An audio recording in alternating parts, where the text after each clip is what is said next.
Olá, gente, tudo bem com vocês? Espero que sim. Aqui é Denis Pontes, obrigado por ter vindo ao meu canal. Vamos falar hoje sobre o tópico evidências, renovação e esperança. E vamos contar aqui algumas histórias hipotéticas para nos ajudar a construir as reflexões desse tema. Vamos supor que exista uma mãe chamada Maria que tenha dois filhos, Pedro e Tiago. Esses meninos, eles possuem duas bicicletas, cada um, e costumam fazer passeios ali pela região onde moram. E a mãe sempre os alerta, não passem pelaquela rua onde tem um penhasco. Em determinado dia, os meninos, como de costume, fazendo o seu passeio, dá um estalo na cabeça deles e pensam um com o outro. Por que será que os adultos e a mãe sempre proíbem a gente de ir naquela rua? Será que o penhasco é tão perigoso assim? Vamos lá perto para dar uma olhadinha, uma espiadinha?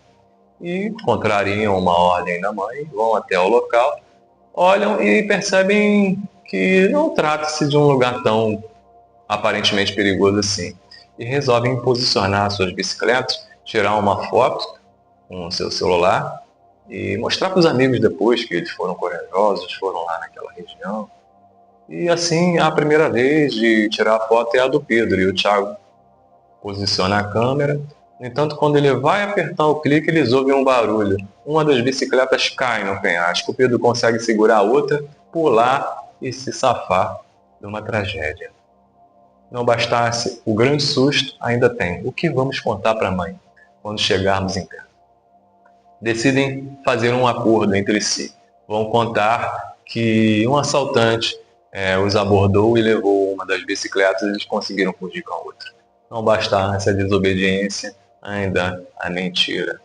E chegam em casa, contam essa história, acordada entre os dois, a mãe acaba acreditando por morarem numa região não tão segura assim, e carregam essa história durante a adolescência, a fase adulta, sem a mãe nunca saber.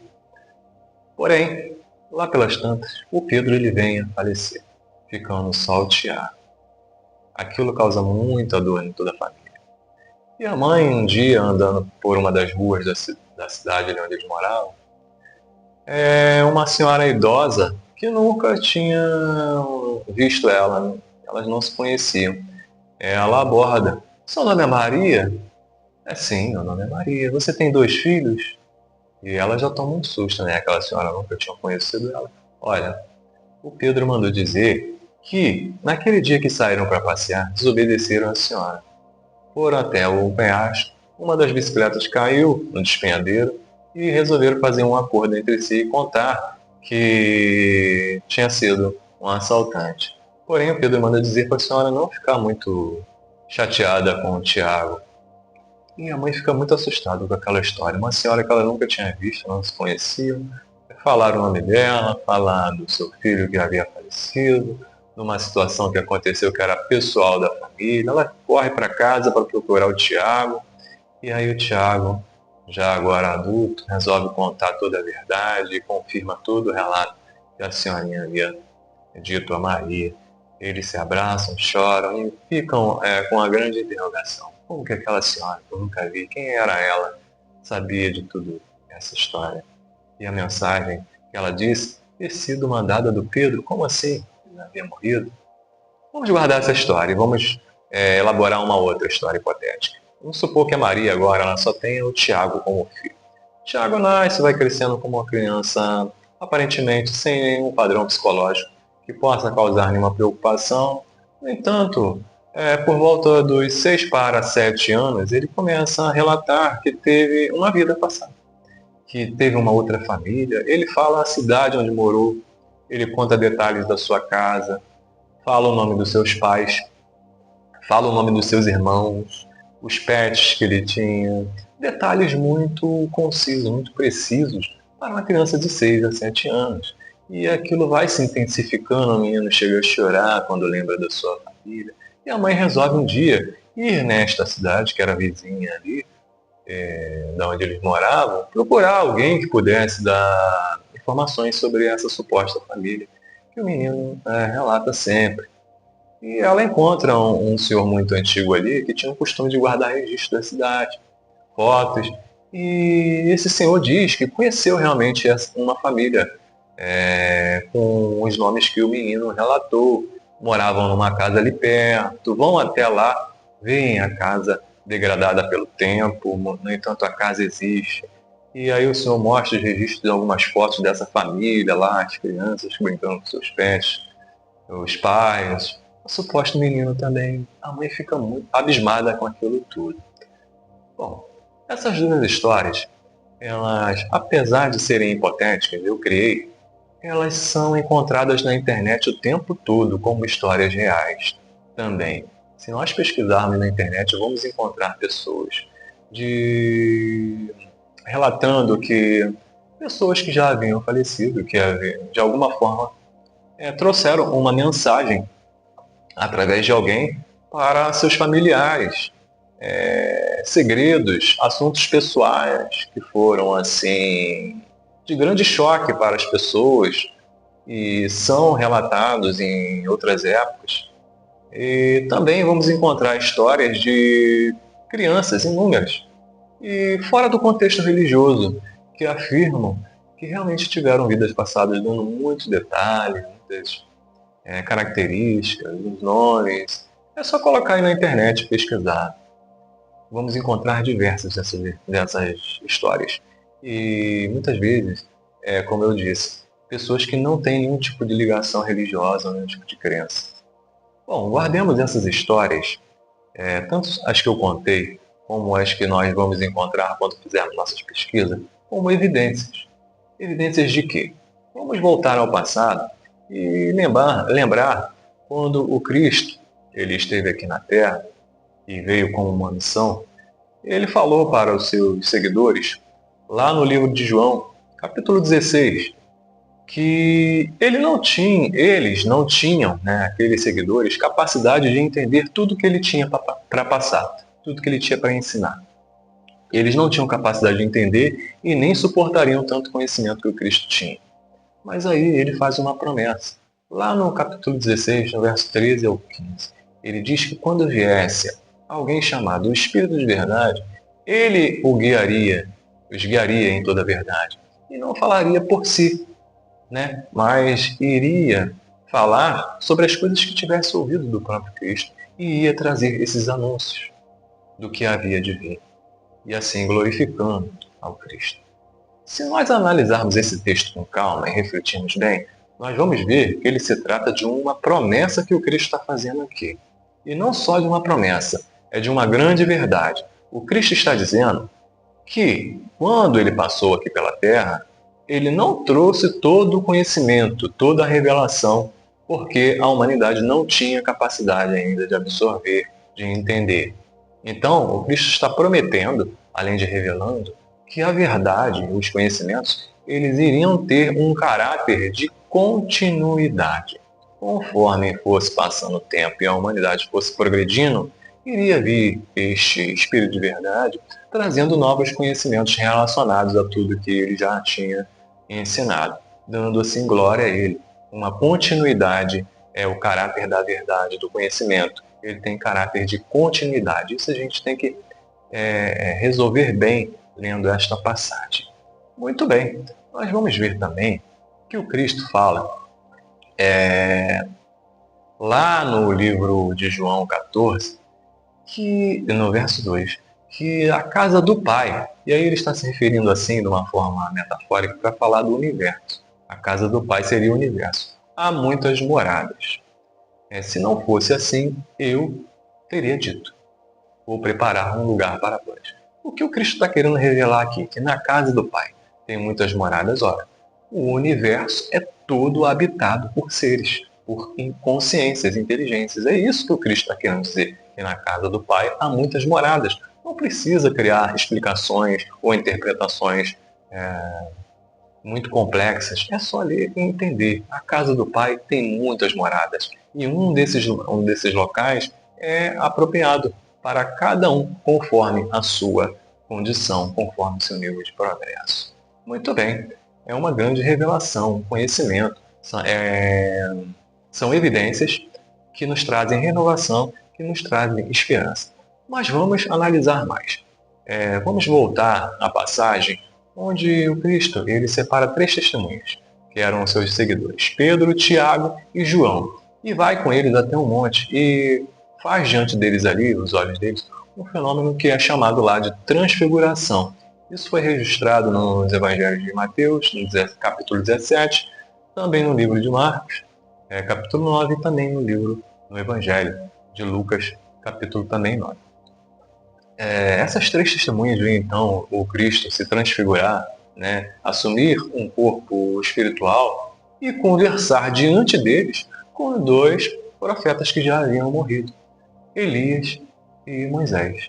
Ora, aquilo causa um grande choque naqueles seguidores e tentam até mesmo estabelecer ali uma forma de prestar uma homenagem àquelas pessoas que haviam morrido, e aquele fenômeno causa grande choque neles. Vamos analisar por que o Cristo faria isso. Separaria três testemunhas, iria até um monte e conversaria diante deles com duas pessoas que já haviam morrido. Não nos traz uma reflexão intrigante isso? Vamos guardar então essa história. Vamos um pouco mais à frente, ou na linha do tempo, dependendo, um pouco mais atrás, onde lá, quando ele é abordado pelos seguidores, que perguntam, né, sobre o cumprimento de uma profecia do Elias ter que vir restaurar as coisas. E aí o Cristo fala assim, no livro de Mateus 17, verso 10. Evangelho de Mateus 17, 10. Elias, ele já veio, e eu vos declaro que não o reconheceram e fizeram com ele tudo o que quiseram. Por que será que o Cristo, estava dizendo que Elias já veio e não reconheceram e fizeram tudo com ele que quiseram? E perceberam que ele estava falando de João Batista, João Batizador. Elias, então, foi o João. O João foi o Elias. Haveria algo de implícito nessa grande verdade que o Cristo queria transmitir? Percebemos que o Elias retornou, passou a viver de novo. Que, diante dos olhos de três testemunhas, o Cristo conversou com duas pessoas que haviam já morrido. O Cristo próprio, ele fez questão de, após a sua execução, aparecer para os seus seguidores, muitas vezes de forma tangível, podiam tocá-lo e conversar com ele. Para que ele queria fazer essas coisas? Por que ele faria essas coisas? Para transmitir mensagens e valores que aqueles discípulos estavam ainda iniciando no aprendizado, que futuramente seriam revelados. Que realmente a morte ela acontece no plano da matéria, que no plano espiritual Moisés e Elias ainda viviam. Que é possível essas consciências que passaram por plano espiritual voltarem a viver, como foi o caso de Elias, que voltou no que seria João, corpo, uma nova vida, que seria João. São evidências, está nos evangelhos. Não precisa ficar criando explicações, interpretações. É só ler o que o Cristo falou lá e ver. Ele se transfigura nessa passagem, conversa com essas duas pessoas mortas, mostra isso para três testemunhas, ele afirma que Elias já veio, e eles entenderam muito bem que estava falando de João. São evidências que nós devemos guardar e analisar muito bem que o Cristo já estava lá dando essas verdades para esses seguidores, mas que conforme eles fossem progredindo e tendo mais capacidade de lidar com isso, isso seria revelado. Ora, mas o Antigo Testamento, Moisés proibiu que se falasse com os mortos. Isso está lá no livro de Levítico. É muito evidente que Moisés tenha proibido realmente falar com os mortos. E é possível falar com os mortos. Através do livro de Levítico vemos isso, que há essa possibilidade. Porém, aquela geração, aquele povo que Moisés lidava, sendo ali um líder, era um povo muito voltado à ganância, ao orgulho, a fins frívolos. E iriam se perder se se estendessem a sua sociedade para com a sociedade dos outros planos. Não tinham capacidade de lidar com isso. Se na época do Cristo não tinham ainda suficiente entendimento, avanço moral, progresso para lidar com os outros planos, os planos espirituais, com os mortos, quanto mais há mais de 6.000 anos atrás, como foi lá nesse evento onde Moisés proíbe isso. Então é muito claro que ele tenha proibido para preservar aquele povo naquele momento de estreitar, de ampliar relações entre o plano físico e o plano espiritual. Porém, depois, com Cristo, ele já começa a abrir um pouco mais esse entendimento. E ele fala desse Espírito de verdade, que no futuro viria trazer novas revelações, novos conhecimentos. E a ciência, como eu falei, ela tem já pesquisado esses exemplos de histórias de pessoas que afirmam ter vidas passadas, aquelas pessoas que sofrem algo chamado EQM, experiência de quase morte, e afirmam que tiveram em outros planos, que conversaram com pessoas que já haviam desencarnado, muitas vezes familiares seus. Tudo isso são evidências de que há algo mais que está sendo revelado para nós num caráter de continuidade e que nos deve ativar um estado de alerta, de que se a vida continua, precisamos nos reformar urgentemente para que a nossa condição, seja agora e seja posterior, seja uma condição melhor. Cristo ele fala que vai preparar um lugar para vós, então há um lugar apropriado para cada um. Os bons não podem conviver para sempre com os maus.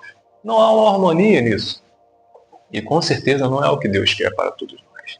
Então, se você quer estar entre uma comunidade, uma sociedade justa, boa, fraterna, seja justo, bom e fraterno. Você irá viver numa dessas moradas com as condições parecidas com a sua. Se estamos hoje no planeta Terra, que é uma dessas moradas do Pai, nessa condição que está aí, mas nós nos consideramos diferentes, com certeza no futuro iremos para um lugar melhor, se já estamos com esse nível de progresso para ir para lá.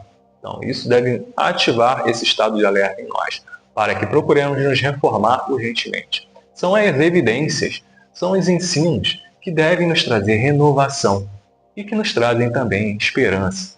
E se não ainda atingimos, ou se ainda temos coisas a concluir, a terminar, voltaremos a viver nesse mesmo planeta. Conforme Elias também aqui já veio uma vez terminar uma missão na figura de João, nós poderemos voltar também. E como que eu vou saber?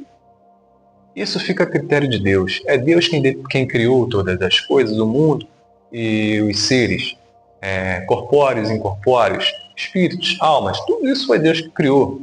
Tudo no universo é resultado de uma fonte inteligente. E é ela que determina o nível que nós alcançamos e para onde vamos ou para onde deixaremos de ir.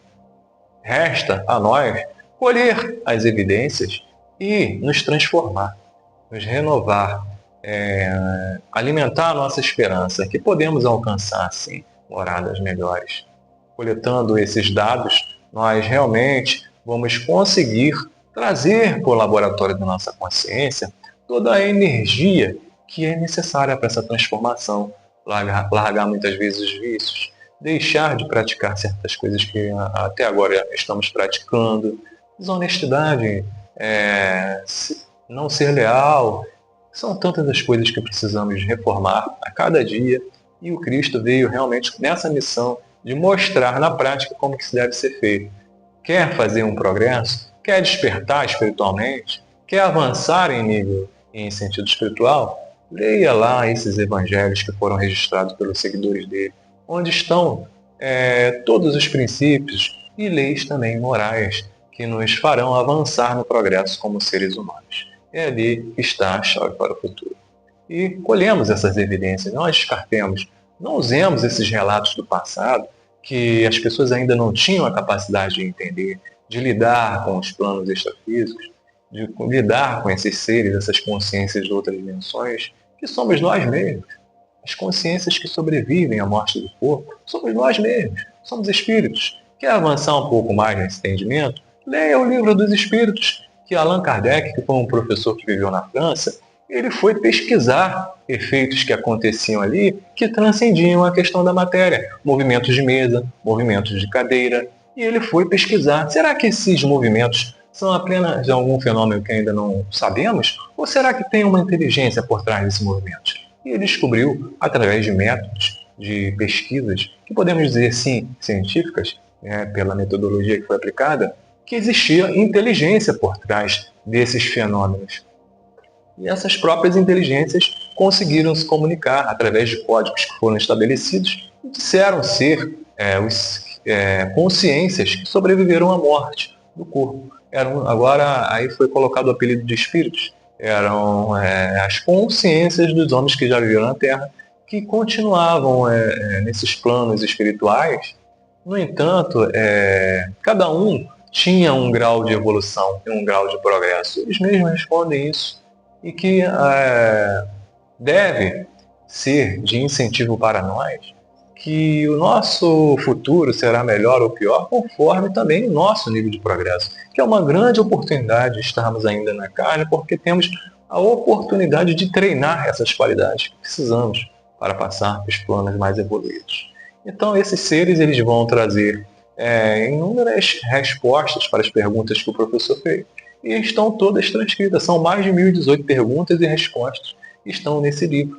E aí você poderá colher mais informações sobre essa questão, sobre essas revelações, sobre essa continuidade do conhecimento que o Cristo fala lá no Evangelho de João. Não finaliza e nem nunca finalizará. Enquanto haver a necessidade de progresso, haverão novos conhecimentos a serem revelados. Assim fica um incentivo aqui para vocês, nesse vídeo, que pesquisem, não fiquem com o que eu falo aqui, não acreditem só no que eu estou trazendo, mas usem para sua reflexão, não descartem. Não achem que tudo é obra do demônio, porque Deus ele não permite só o mal trabalhar. O bem tem trabalhado e muito mais. Nós, às vezes, que não queremos ver toda a obra que tem sido feita, toda a revelação que tem sido trazida à humanidade, com o fim de nos impulsionar, de fazermos nós progredirmos como seres humanos. É isso, gente. Se vocês gostaram desse vídeo, curtam, compartilhem com os amigos, se inscreva aí e a gente se encontra numa próxima oportunidade. Um abraço a todos e fiquem com Deus.